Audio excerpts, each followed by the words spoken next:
Hi all, welcome to this presentation on origin and development of education. So you know that the origin of education will be from the origin of humankind because uh, the significance of education is so essential for the existence of the species, the human species. So, the form of education at the beginning for a considerable period of time shall be in the form of informal education and education for survival and education for life, education transferred from the senior members in the group or in the family to the coming generation to that means from adults to young ones. So when and how the system is established as an education and how it evolved as a discipline in due course is a matter of uh, consideration. And today, in this particular session, we shall see the historical development of education. So, the center of education, the emergence of education, is considered as Egypt around 3500 BC, and there were historical evidences uh, of education in the form of uh, first alphabets, paper, writings, etc. Around that particular uh, province of Egypt, and the hieroglyphic scripts were identified or date back to some 3400 BC, and the oldest known alphabet was also identified from that central part of Egypt around 2000 BC, around that's about 4000 years ago. And the alphabets of that time was very complicated because all these things were first in the form of some uh, drawings, that pictures, than as we are familiarized today. So that alphabets and then its writing, its learning, it require so much time and effort. And the first formal education institution or first formal school also was established as per the evidences in Egypt. So Egypt, we can say the uh, initiation point of a system of education as per the existing evidences, and the type or the nature of education, as I said earlier, the education for men is especially for practicing their family trade. So that also we had here in our social system that followed each uh, group, particular subcaste. Say in India we can say it as a subcaste, a caste specified jobs are here.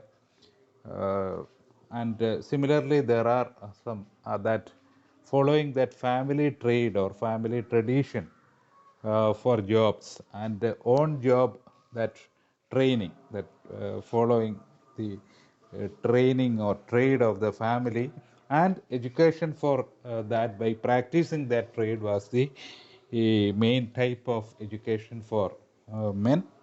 And in the case of women, the education is for household activities. So that was a type of education, and learning of alphabet and all, which was restricted to a very small group of people. And then there is a system of education evolved on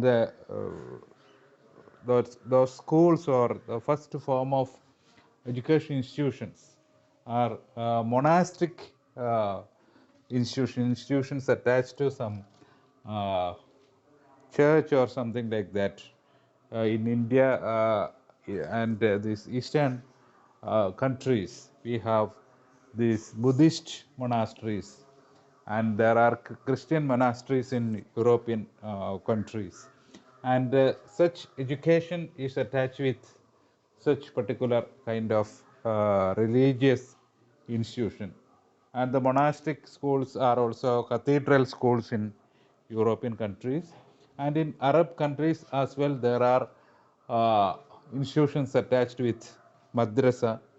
And there are very famous institutions. The oldest university, which was identified as the university in Morocco, and a very, very famous library at Baghdad was having a collection of eminent works, historical and other works in different disciplines, were translated and compiled from various parts of the world in the remote time.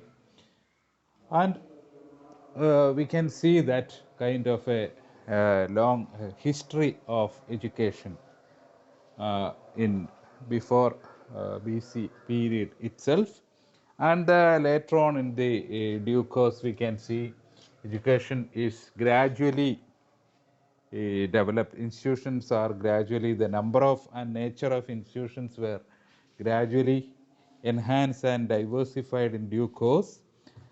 And we can see different phases in this development of education. The first phase, we can see at the initial phase, education was restricted to certain specific class or specific group, a certain elite class or some elite caste in case of India. And in India, we can see during Vedic period, there was no such restriction. Education was free. There is no restriction for women to be educated.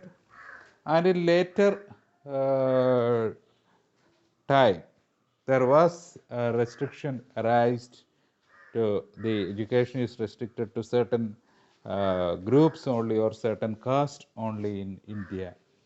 And at the initial stage, this kind of and it is difficult to learn and people are not interested in learning, so the literacy rate, that means the number of people, the percentage of people who are able to read and write are really 1 or 2% world over. And a kind of restriction at that time is one reason is that because of the complexity of the alphabets of that time, and people are interested in some other activities, and the education is mainly about some military training and all in different parts of the world, in different countries, because conquering other provinces was the main aim of that development, index of that development at that time. So there are some restrictions in the first phase, and the second phase is the expansion of education institutions. As we said, the monastic or cathedral schools on such institutions are established on the basis of religion. So various religions established some institutions to propagate the religion as well as to uh, teach the epics and all of each religion. So that's the second phase. And in third phase, there are some changes in education as a result of the colonial system. So different countries establishes colonies in various parts of the world, and they established a system of education, their system in different countries. And There shall be some more expansion of education world over in various countries, including India. We have a system of education and various types of schools before this colonial period. The colonial system influenced education in India uh, in a very deep manner. Even now, we are following that system of education. We are not able to revamp it uh, as total. And the fourth phase or the present phase of education is a universal education, education for all. That's a very promising concept of education because all human beings are to be educated. So that's the highest humanity we can express to all human beings, regardless of any kind of restrictions. Each has the right to be educated. So that's the concept of universal education, education for all age groups, so mass education. And such kind of education uh, has been developed as a result of this colonial phase of education as well. So there are many total literacy programs world over. And very interestingly, in Kerala, in 1817, uh, there was a proclamation by then regent at Travancore for the responsibility of education shall be took over by state, means that province or that country. And this has been followed even by England in 1818. So that was a very landmark in the history of education because the responsibility to educate citizens is that of a state. That's a very great proclamation in Kerala in 1817. And regarding the expansion of education or public education, this is credited to Horace Mann of US, who was an educationist and a secretary of education of that time, and he uh, at first argued for public education for all. So that's a very essential aspect, and he was considered as the founder of modern education system or modern school system, Horace Mann. And these are some of the uh, glimpses of origin and development of education. These four phases are very significant. The restricted phase and a phase of religion based institution, then colonial based, colonies based education, and a universal education. At present, we can see that education students can come from various parts to any countries, and there are student exchange program, teacher exchange program. All these things are happening now. That was in the past as well. In India, the traditional universities, Nalanda and all, there was also scholars coming from different parts of the world at that time. And then there was a deterioration period, and now again we can see that kind of an education without any borders. So cross-border education and education without any restriction to any specific age group and all. So these are some aspects about origin and development of education. So thanks for watching the presentation.